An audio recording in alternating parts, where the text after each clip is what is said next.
Vous êtes-vous déjà senti complètement perdu dans certaines interactions, peut-être se sentir diminué ou invalidé, incertain comment réagir ou pourquoi cela vous affecte si profondément? Ce conflit interne, ce sentiment d'être tiré dans différentes directions, est une expérience profondément humaine, nous laissant souvent impuissants. Si vous avez affronté ces dynamiques troublantes, à la recherche non seulement de solutions, mais aussi à la compréhension, vous êtes au bon endroit. Les idées profondes de Carl Jung offrent un objectif unique à travers lequel voir ces défis, et non comme de simples problèmes externes, mais comme des danses complexes, impliquant les parties les plus profondes de nous-mêmes. Ensemble, nous explorerons la perspective de Jung sur la psyché et comment la compréhension de ses couches, votre ego, votre ombre et l'inconscient puissant, peuvent éclairer un chemin vers la récupération de votre terrain intérieur. Préparez-vous à une exploration qui promet non seulement des stratégies, mais une véritable clarté et transformation. Lorsque nous parlons de nous sentir perdus ou impuissants, nous vivons souvent les conséquences des forces internes que nous ne comprenons pas pleinement. Carl Jung a consacré sa vie à cartographier ces territoires intérieurs, suggérant que notre psyché individuelle est beaucoup plus complexe que nos pensées conscientes. Pensez à votre ego, c'est la partie de vous qui s'identifie comme « je », le centre de votre conscience consciente, la partie qui fait des plans, navigue sur la vie quotidienne et interagit avec le monde extérieur. C'est essentiel, le capitaine du navire, mais ce n'est pas tout le navire, ni l'océan sur lequel il navigue. Souvent, dans ces interactions difficiles, notre ego se sent menacé ou dépassé. Cela pourrait s'accrocher étroitement au personnage, le masque social que nous portons, les rôles que nous jouons pour nous adapter ou répondre aux attentes. Bien que le personnage sert un objectif dans la navigation sociale, devenir trop identifié avec cela peut conduire à un sentiment d'inauthenticité ou de fragilité lorsque ce masque est contesté. Mais sous le personnage et à côté de l'ego se trouve un royaume beaucoup plus vaste, l'inconscient.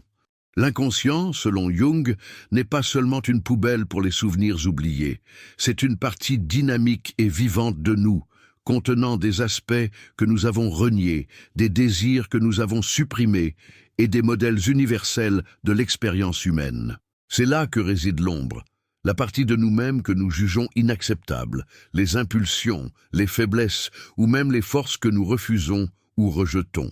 Lorsque nous rencontrons quelqu'un qui déclenche une forte réaction négative en nous, nous pourrions voir notre propre ombre non reconnue projetée sur eux.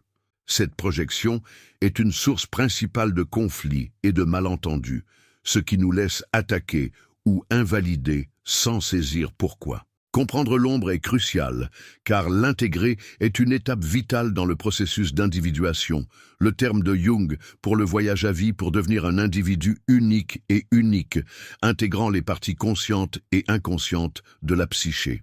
Ce chemin ne consiste pas à devenir parfait, mais à devenir complet. L'inconscient contient également des structures plus profondes. Les archétypes, des modèles universels de comportement, des images et des symboles qui façonnent nos expériences et nos perceptions, influençant les mythes, les religions et notre vie personnelle. Pensez aux héros, à la mer, aux filous. Ces forces puissantes influencent silencieusement nos récits et nos relations. Jung a également parlé de la synchronicité, des coïncidences significatives qui semblent relier les états psychologiques intérieurs avec des événements extérieurs, suggérant une interconnexion plus profonde au-delà de la simple cause et de l'effet. Ceci, avec l'exploration des rêves et des symboles, la langue de l'inconscient offre des voies pour comprendre la dynamique cachée en nous et dans nos interactions. Faire attention aux symboles qui apparaissent dans nos rêves ou nos vies quotidiennes peuvent fournir des informations profondes sur le fonctionnement de notre ombre, de notre personnalité ou de l'influence des archétypes en offrant des indices pour notre parcours d'individuation. Ces idées ne sont pas toujours confortables, mais elles sont essentielles pour récupérer le pouvoir. En apportant ces dynamiques inconscientes dans la conscience, nous gagnons en agence, plutôt que d'être emportés par eux. Lorsque nous comprenons que le manque de respect que nous rencontrons découle souvent de l'état fracturé de l'autre personne, peut-être une personnalité rigide couvrant des insécurités profondes ou une ombre projetée sur nous, nous pouvons dépersonnaliser quelque peu l'attaque. C'est là que notre propre ego entre en jeu.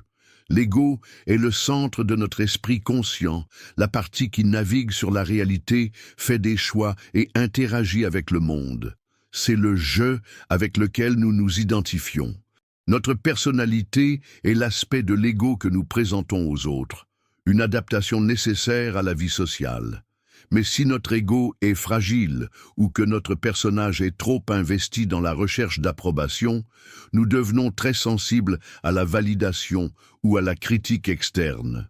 Carl Jung a enseigné qu'un ego sain est crucial pour s'engager avec le monde, mais il doit éventuellement servir le plus grand but de soi, la totalité de la psyché, le plan pour l'indemnité qui se trouve dans l'inconscient. Le processus d'individuation ne consiste pas seulement à comprendre l'ombre, il s'agit également de renforcer l'ego afin qu'il puisse médier entre le conscient et le vaste et mystérieux inconscient, et finalement servir le soi. Lorsque notre sens de la valeur est ancré en soi, accessible par le travail difficile mais gratifiant de l'individuation, l'ego est moins facilement meurtri. Le manque de respect destiné à la personnalité ou à l'ego ne pénètre pas jusqu'à notre cœur. Nous pouvons observer le comportement, reconnaissant peut-être les archétypes en jeu, le puer ou puella aeternus, éternel enfant, refusant la responsabilité, le père ou l'archétype de mère négatif se manifestant comme une critique, sans l'intérioriser comme reflet de notre propre insuffisance. Cela ne signifie pas devenir indifférent, mais développer un conteneur intérieur robuste. Les rêves peuvent offrir des symboles puissants liés à ces interactions, nous montrant où nous pourrions donner notre pouvoir ou suggérer de nouvelles façons de répondre. Faire attention à des symboles récurrents dans nos rêves ou notre vie quotidienne peut débloquer les idées de l'inconscient, de la dynamique en jeu. De même, la synchronicité, ces coïncidences significatives, pourraient fournir une validation ou un guidage externe, confirmant un chemin ou mettant en évidence un modèle que nous devons aborder. Comprendre ces principes jungiens nous aide à voir l'interaction non seulement comme une attaque personnelle, mais comme une interaction complexe de forces conscientes et inconscientes. Cela mène notre objectif d'essayer de changer le comportement de l'autre personne, ce qui est souvent impossible, surtout si leur ego est fragile et que leur ombre est refusée, pour renforcer notre propre base psychologique. Nous apprenons à reconnaître le matériau de l'ombre projeté sur nous, et à refuser de le porter. Nous voyons le personnage qu'il cache derrière et choisissons de ne pas s'engager uniquement avec le masque, mais aussi de ne pas être blessés par les insécurités cachées. Nous ancrer dans la conscience du moi fournit une profonde résilience. Il nous permet de répondre d'un lieu d'autorité intérieure, plutôt que de réagir à partir d'un lieu de vulnérabilité de l'ego ou de défensive de l'ombre. Ce changement intérieur est profond. Il change la dynamique car nous ne participons plus inconsciemment au modèle de la même manière. En devenant plus conscients des réactions de notre propre ego, des habitudes de notre personnage et des sensibilités de notre ombre, nous récupérons notre agence. Et sortant de la danse qu'ils essaient d'orchestrer, cela ne signifie pas que les interactions deviennent soudainement faciles ou indolores. L'ego du narcissique est toujours fragile et leur ombre toujours puissante dans leurs actions. Mais notre paysage interne change. Lorsqu'ils essaient de nous invalider, au lieu de l'effondrement de notre ego ou de notre ombre, nous pouvons assister au comportement. Nous le voyons comme une manifestation de leur insécurité profonde, peut-être liée à des archétypes blessés au sein de leur propre inconscient. Leurs tentatives pour nous diminuer concernent moins notre valeur réelle et plus sur leur besoin désespéré de se sentir puissants pour compenser un vide interne. Cette perspective, ancrée dans les idées de Carl Jung, modifie fondamentalement notre approche. Nous cessons de discuter avec leur réalité et commençons à renforcer les nôtres. Notre propre processus d'individuation devient la priorité. Nous apprenons à nous discerner de leurs projections. Leur personnage, conçu pour impressionner ou intimider, perd sa prise lorsque nous sommes ancrés dans notre propre authenticité. Nous comprenons que s'engager profondément avec leur personnage fabriqué est souvent un piège, nous éloignant davantage de la véritable interaction dont nous avons envie, mais qu'ils sont incapables d'offrir de leur état actuel. La fixation des limites, dans cette lumière jungienne, n'est pas un acte d'agression, mais un acte d'autopréservation et de différenciation. Cela déclare « c'est là que je finis et que vous commencez », sans avoir besoin de le justifier à leur ego exigeant ou réagir à leur tactique d'ombre qui déclenche de culpabilité. Ces limites découlent de la force de soi et non de la peur de l'ego ou de la colère de l'ombre. Ce sont des marqueurs clairs dessinés dans le sable de la dynamique de la relation. Lorsque nous établissons ces frontières à partir d'un lieu de calme intérieur et de certitude, le narcissique dégénère souvent initialement, car leur méthode de contrôle habituée échoue. C'est un point critique où notre compréhension et notre résilience sont testées. Il est facile de se retirer dans l'ancien motif, laissant notre ego être accroché ou notre ombre provoquée. Mais en restant connectés à nous-mêmes, nous pouvons observer leur escalade sans l'intérioriser. Nous le reconnaissons comme une réaction de leur propre lieu blessé. Faire attention à nos rêves pendant cette période peut offrir un soutien et une perspicacité vitaux. Les symboles qui émergent pourraient représenter notre lutte, notre force ou nos voies d'évasion potentielles. De même, un sentiment de synchronicité peut être rencontrer des ressources ou des personnes qui renforcent notre nouvelle perspective ou remarquer des coïncidences significatives qui confirment que nous sommes sur la bonne voie, peut fournir une validation externe pour le travail interne difficile. Le que nous faisons, ce dialogue continu entre nos efforts conscients et la sagesse plus profonde de l'inconscient est crucial pour naviguer dans des relations aussi difficiles et poursuivre notre parcours d'individuation. C'est un processus d'intégration continue des aspects de notre propre ombre qui pourrait être déclenché, de raffiner notre personnalité afin qu'il sert plutôt que de nous entraver et de renforcer le noyau central de soi, qui est la source ultime de résilience, selon Carl Jung. Ce voyage de découverte de soi, éclairé par la compréhension des archétypes et des symboles, transforme le problème du traitement d'un narcissique en catalyseur d'une croissance personnelle profonde, à condition que nous choisissions de nous concentrer vers l'intérieur plutôt que uniquement sur le C. Comportement externe, à condition que nous choisissions de nous concentrer vers l'intérieur plutôt que sur le comportement externe. C'est précisément là que le pouvoir de la phrase « à partir de hoje, conseil de terre estipo de conversa convossé » réside. Ce n'est pas seulement une peine prononcée à haute voix, il s'agit d'une déclaration d'un changement interne qui s'est déjà produit. En articulation de cette frontière, vous affirmez la force croissante de vous-même contre les anciens modèles motivés par l'ego et la dynamique inconsciente en jeu. Cette phrase modifie fondamentalement le paysage car elle retire votre participation de la danse dysfonctionnelle. Il cesse d'engager le personnage de l'autre personne et refuse d'être pris au piège par les déclencheurs qui provoquent votre propre ombre. Il dit « Je ne suis plus disponible pour ce modèle d'interaction particulier. Ceci est un acte d'individuation profond. Vous séparez votre énergie, votre paix et votre espace psychologique de l'enchevêtrement. C'est un mouvement guidé non pas par l'ego réactif qui cherche à gagner ou à avoir raison, mais par la sagesse plus profonde de l'auto-recherche et de la santé. Lorsque vous faites cette déclaration, fondée sur cette résolution interne, vous agissez à partir d'un endroit différent. Vous n'essayez pas de les faire changer, ce qui est souvent le but futile de l'ego en conflit. Au lieu de cela, vous modifiez votre propre réponse, votre propre disponibilité et vos propres limites. Ce recalibrage se fait sentir, souvent à un niveau inconscient, même si l'autre personne fait consciemment rage contre elle. Ils sont accueillis avec une nouvelle réalité qui ne nourrit pas les archétypes dont ils opèrent à ce moment-là.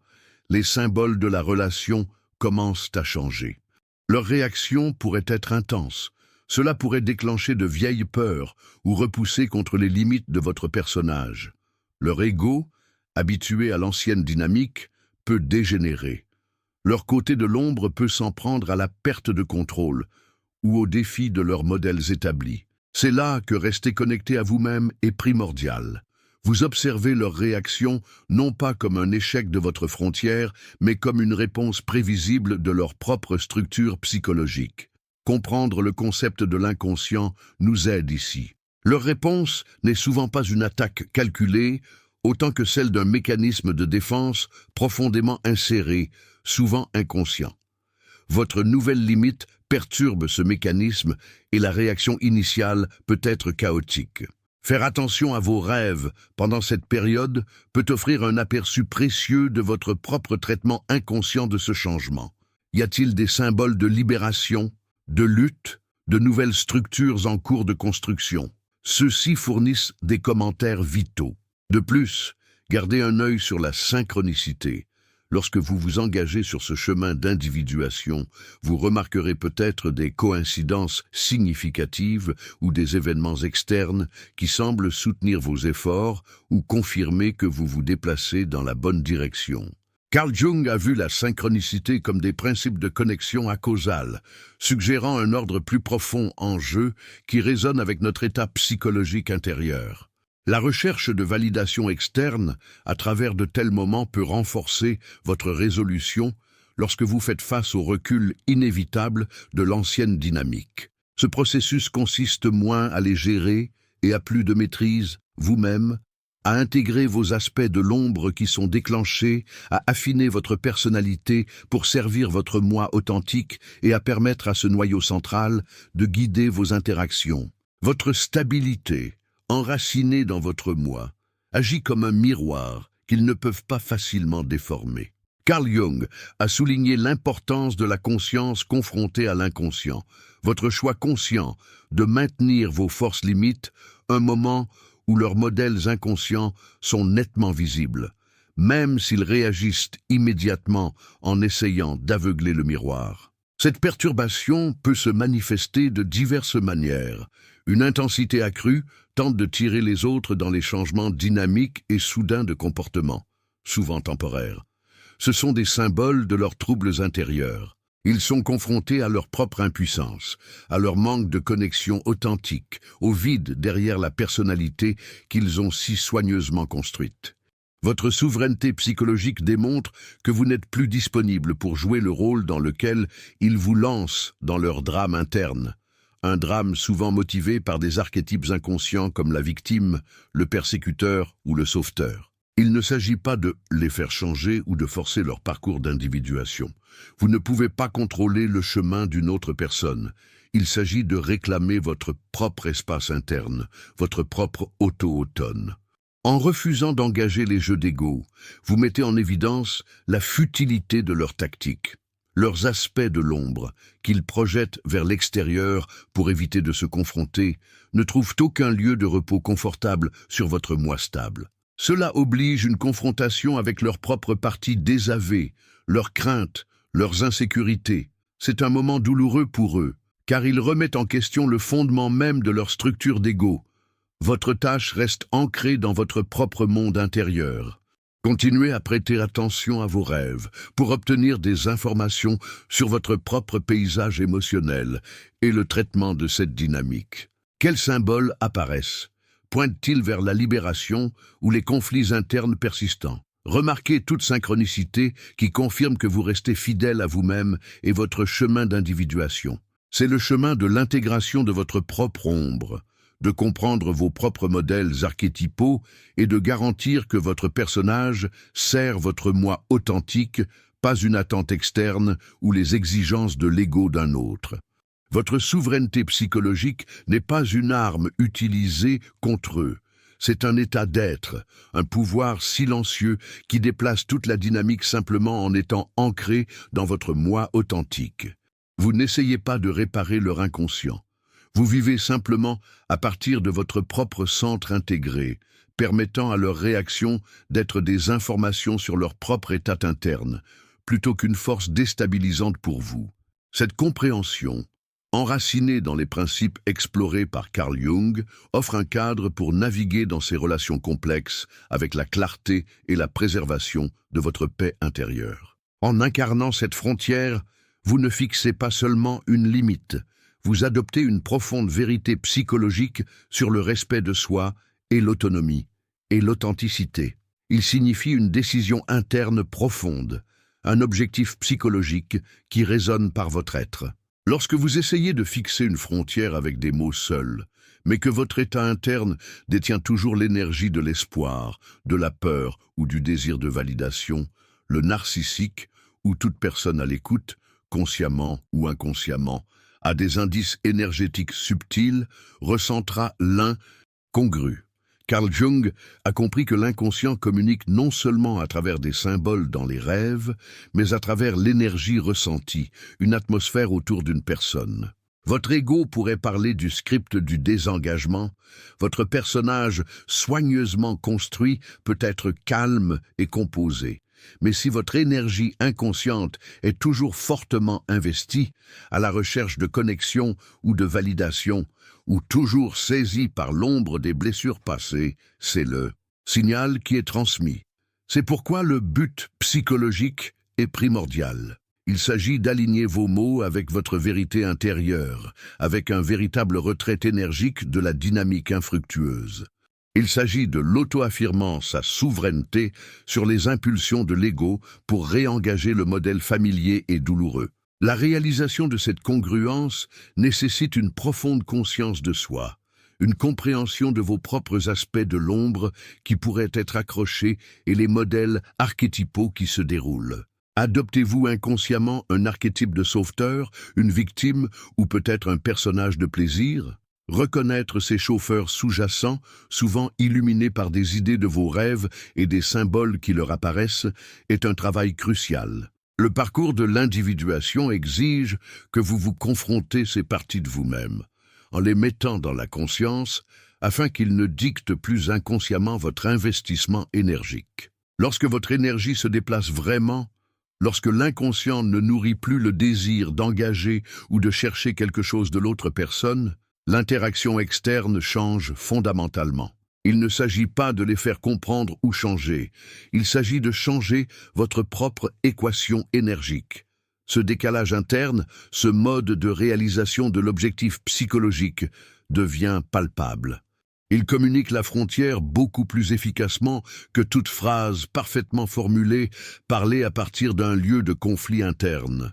La synchronicité pourrait même apparaître comme des confirmations subtiles que vous vous alignez avec votre moi authentique et retirez votre énergie des avenues improductives. Peut-être que vous rencontrez des ressources ou rencontrez des personnes qui renforcent ce chemin juste au moment où vous en avez besoin. Une coïncidence significative que Jung a décrit comme une synchronicité. Cette remise en état énergique n'est pas passive. C'est un processus actif d'intégrer votre psyché, d'honorer la sagesse de votre inconscient et de s'assurer que votre personnage est un véritable reflet de votre moi, pas un bouclier ou une performance conçue pour naviguer dans l'ego d'un autre. L'énergie précédemment attachée pour essayer de réparer, s'il vous plaît, ou se battre, est maintenant disponible pour votre propre vie, votre propre guérison, votre propre croissance, accélérant votre individuation. En fin de compte, la récupération de votre énergie est la forme de communication la plus puissante, un acte d'auto-autorité radicale dans votre voyage d'individuation.